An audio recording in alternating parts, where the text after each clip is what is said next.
Vous avez sûrement entendu parler du phénomène bizarre et en croissance dans nos écoles qu'on appelle l'heure du conte des drag queens.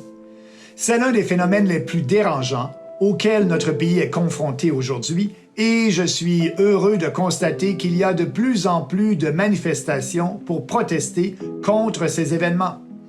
Nous devons mettre un terme à cette tentative explicite de normaliser l'idéologie du genre, en particulier chez les enfants.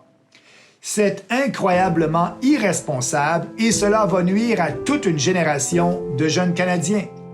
Les activistes trans et leurs sympathisants woke endoctrinent et sèment la confusion auprès des enfants. Ils les poussent à adopter un mode de vie malsain, un mode de vie rempli de traitements hormonaux nocifs et de chirurgie invasive. C'est pas un mode de vie qui devrait être normalisé ou encouragé. Mais à cause de ces militants radicaux, de plus en plus d'enfants sont confus quant à leur identité sexuelle et on remarque un taux de suicide inquiétant chez les trans. C'est comme la nouvelle contre-culture. Les adolescents qui cherchent à se rebeller contre leurs parents peuvent le faire en s'identifiant à un genre non standard ou à l'autre sexe.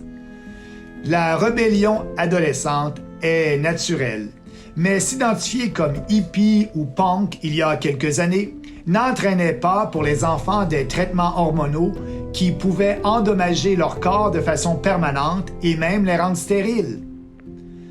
Nos enfants doivent être protégés de cette idéologie insidieuse.